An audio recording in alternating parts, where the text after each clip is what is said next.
जय श्री राम। जय श्री बालाजी महाराज। मैं बाबा का दास अशोक आंजनी के प्यारे श्री बालाजी यूट्यूब चैनल पर आपका स्वागत करता हूं। देखिए, काफ़ी भक्तों ने एक सवाल किया, एक प्रश्न किया, एक उत्तर किया कि गुरु जी, आपने पिछले वीडियो में जो हमें बताया था दूध के बारे में, दूध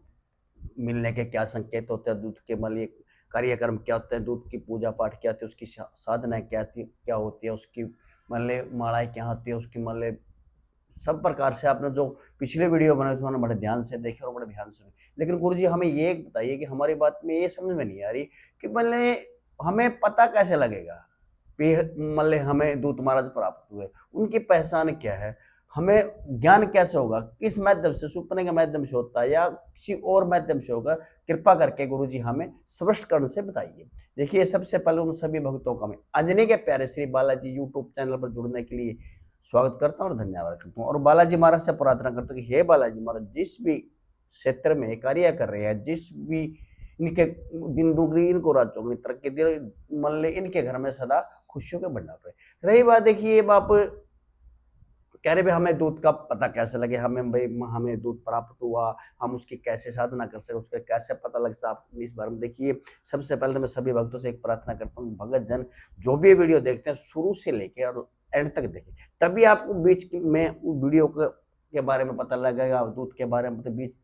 पता लगेगा। आप शुरू से लेकर लास्ट तक अगर वीडियो देखेंगे तभी तो आपको ज्ञान होगा, तभी तो आपको इन बारे में पता लगा भी मान लो दूध मार्ग हमें कैसे प्राप्त हो सकता है या कैसे मैं दिख सकता है, कैसे उसकी मान हमें पता लग सकता। देखिए, सबसे पहले तो मैं आप लोगों को बताना चाहता हूँ कि दूध महाराज क्या है। सबसे पहले तो आपने ये करिए भी आपको मान लें कौन सा दूध मिला है या आप उसका पहचान करते हैं, चाहते हैं कौन से दूध की आपने अर्जी लगाई, कौन से दूध की आपने दरखास्त लगाई, कौन से दूध की आपने प्रार्थना की, कौन से दूध की आपने साधना की।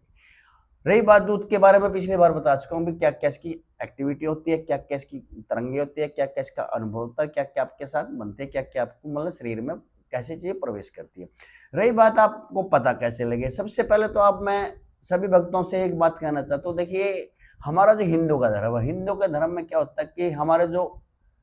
पिपल कह देते हैं, हम ब्रह्मा भी कहते हैं, पिपल देव ब्रह्मा, जिसमें ब्रह्मा विष्णु महेश का वास होता है। देखिए, पिपल देव पेड़ ऐसा वृक्ष है जिसके अंदर भूत प्रेत जिन आत्माएं 33 करोड़ देवी देवता और सभी पिपल के अंदर वास करता है, पिपल के अंदर प्रवेश करता है। और सबसे आसान तरीका क्या है, सबसे बढ़िया तरीका से आप बालाजी महाराज से जुड़े, मेहंदीपुर दरबार से जुड़े, हनुमान से जुड़े या किसी भी पवित्र से, सबसे पहले तो आपने इष्ट देवता बनाइए, फिर आप गुरु बनाइए, फिर आप एक छोटा सा मंदिर बनाइए घर के अंदर, जो आपको मल दूध प्राप्त महाराज जो है तो आप एक मंदिर बनाइए, उसमें अपने हिसाब से पूजा पाठ कीजिए और भोग दीजिए। रही बात अब आपको पता कैसे लगे, आपको पहचान कैसे हो, मैं दोबारा उस पिपल के वृक्ष पर जा रहा हूं, पिपल के वृक्ष पर जा रहा हूं, क्योंकि पिपल के वृक्ष के आप इतवार के दिन, संडे के दिन आप 3 पत्ते तोड़ के लाइए। 3 पत्ते कच्चे 3 पत्ते होते हैं। देखिए, शिवाय एतवार का भी कभी पत्ते मत तोड़िए, और पत्ते तोड़ने से पहले पिपल देव के या ब्रह्मा विष्णु महेश के पत्ते तोड़ने से पहले उनसे प्रार्थना करी थी, हे ब्रह्मा विष्णु महेश, हमें आज आपकी जरूरत पड़ी है, आज जुड़ के प्रार्थना करिए और हमें आपके 3 पत्ते तोड़ने की इजाजत दीजिए। और जो हम ये 3 पत्ते तोड़ रहे हैं ना, जिस कार्य के लिए पत्ते तोड़ रहे हैं उस कार्य को हमें संपूर्ण कीजिए। सबसे पहले तो भक्ताई के सबसे पहली लाइन तो यह है कि आप मान लें ब्रह्मा विष्णु महेश यानी कि 33 कोटि देवता जिसमें प्रवेश करते हैं, भूत प्रेत जिन आत्मा जो भी उसमें प्रवेश करती है, ब्रह्मा विष्णु यानी कि पिपल वृक्ष में करती है, उसकी शाखाएं होती है, उसका गीता में भी वर्णन किया गया पहले अध्याय में।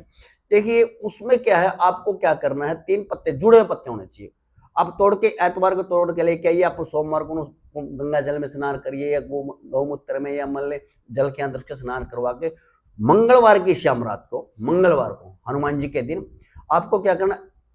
बोल उन पत्ते पे या तो अपने सिंदूर के साथ या अपने स्केच पेन के साथ या अपने चंदन के साथ,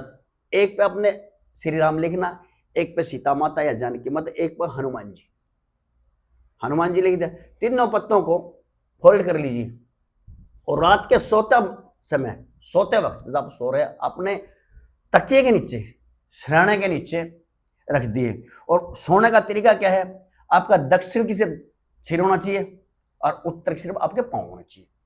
जब आपको इसके बारे में बार लगेगा आपको पता लगेगा भाई दक्षिण साइड में हनुमान जी का मंदिर है, दक्षिण साइड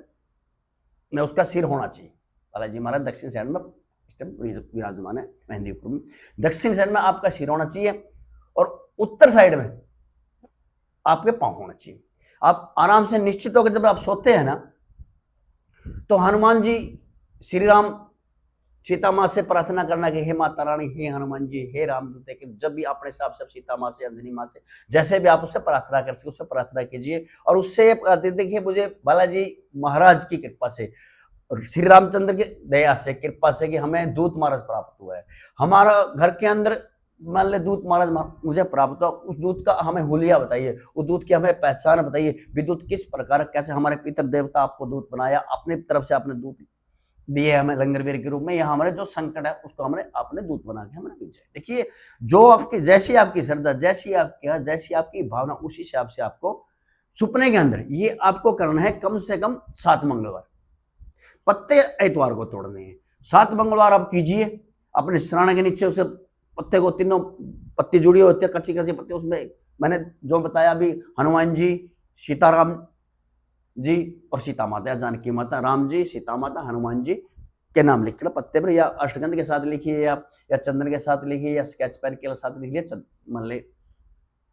सिंदूर के साथ लिखिए। लिखने के बाद आप जब सोते हो, अपने जोत बत्ती करने के बाद, अपने जो भी जोत बत्ती, आपने छोटा सा मंदिर बना उसमें जोत बत्ती, रात को जब आप सोते हो ना, सोने से पहले आपको पत्ते रात को रखने हैं और लिखना हो जो आपका घर का मंदिर है, या आपने घर में मंदिर नहीं बना तो आप घर में मंदिर स्थापित कीजिए। अगर आपने घर में मंदिर नहीं बना तो आप मतलब किसी बालाजी मंदिर में, किसी हनुमान मंदिर में जाकर बैठ के लिख सकते हैं, लेकिन लिखना मंदिर के सामने भगवान को साक्षी मान के लिखना होगा। उसमें होता है हनुमान जी के 12 नाम, जो आपने 11 बार उनका सिमरण करना है। हनुमान जी के 12 नाम होते हैं, उसमें हमने 11 नाम बड़ा अपने उनको रात को सोते समय अंगली पे बैठ के, प्रोथी मार के बेड पे सो रहे, आप खाट पर अपने सिमरण करना है। और मैं वह नाम बता देता हूँ जो मेरे याद है। देखिए उसमें क्या, हनुमान, अंजनीसुत, वायुपुत्र, महाबल, रामेसेठ, फाल्गुन सखा, पिगांस, अमित विक्रम, उदित कर्मण, सीता शोक निवासन, लक्ष्मण प्राणदाता, 10 गिरवे दर्पा, ये हनुमान जी का 12 नाम है। आपने इनको 11 बार सिमरण करना है। जब आप उनके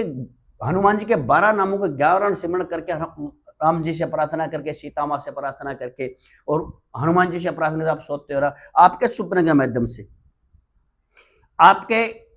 सपने के माध्यम से, या आपको परछाई के माध्यम से, या आपको उठा के आपको एहसास दिलावेंगे, आपको बताएंगे कि मैं दूत हूं और मेरा ये नाम है, या मैं वहां से आया हूं, मैं तुमको हनुमान जी ने भेजा है, या मुझे बालाजी महाराज ने भेजा है, या आप मान ले कोई आपके पितरों ने मेरे को भेजा है, मान ले भी मैं पितर रूप में आया हूं, या मैं लंगरवीर का भेजा हुआ दूत हूं, या जो आपका भूत या प्रेत या जीन आत्मा आपके सिर के ऊपर थी, उसको हनुमान जी ने, बालाजी महाराज ने दूत बना के भेजा। देखिए आपको ऑटोमेटिक ही, या तो आवाज के माध्यम से, या सपने के माध्यम से, या आपके शरीर में प्रवेश करके आपको वो ज्ञान देगा। लेकिन आप बताएगा कि मैं फलाना दूत और मेरे भोग ये हैं और मुझे इस टाइम समय चाहिए, या मुझे चौकी लगानी है, या मेरा ये भोग दीजिए, या मेरा मतलब ये नाम था, मैं मतलब सभी आपको सारी जानकारी आपको, आप 7 मंगलवार करेंगे तो आपको बड़े प्यार से, बड़ी बढ़िया तरीके से हनुमान जी के दूत महाराज को सपने के माध्यम से, या आपके किसी परिवार के अंदर आके, या आपके शरीर में प्रवेश करके, या मतलब एहसास दिला के, या आपको परछाई के रूप में, या आपके आवाज के रूप में, रात को आवाज है भी मैं आपका दूत हूं, या आपका पितर भर के दूत, आपको जरूरी, क्योंकि आपको जब तक आप 7 मंगलवार ये कर्म करोगे, पिपल के पत्तों पर मान ले हनुमान जी, सीता माँ या रामचंद्र जी लिखकर, जब आप देखिए, सबसे पहले तो देखो, आप जब भगताई से आप दूत महाराज को प्राप्त किया है, या दूत महाराज की आपको प्राप्ति है, तो दूत महाराज के भोग भी अनिवार्य है, उनके कर्म भी, कांड भी अनिवार्य है, और उनके सिमरण भी अनिवार्य है। देखिए मैंने मतलब जैसे 12 नाम 11 बार हनुमान जी का सिमरण करना, और जब आप सुबह उठते हो, सूर्य निकलने से पहले उठोगे, तो सुबह ही आपने उठने से पहले 12 नामों का 11 बार फिर एक बार के सिमरण करके जमीन पर नीचे पांव रखना पड़ेगा। देखिए आपको ये 7 मंगलवार में 100% आपको आपका दूध दिखाई देगा, किसी भी रूप में, पितर के रूप में, भूत के रूप में, प्रेत के रूप में, लंगरवीर के रूप में, जब आपको सुपरंग में दिखाई दिया। देखिए सबसे पहले तो मैंने आपको दूध की बारे में बताया आपको ऐसे ऐसे आपको दूध दिखाई दे, क्योंकि ये मध्यम होते हैं, ये शक्ति होती है, अदृश्य शक्ति होती है, इनको दिखाई नहीं देती। अगर ये वीडियो आपको अच्छी लगी, इसे सब्सक्राइब कीजिए, लाइक कीजिए, शेयर कीजिए और बेल आइकन का बटन दबाना ना भूलें कि आने वाली जो वीडियो की नोटिफिकेशन है आपको बड़ी आसानी से मिल सके। जय श्री राम, जय श्री शाकुंभरी भैया, जय श्री बालाजी महाराज।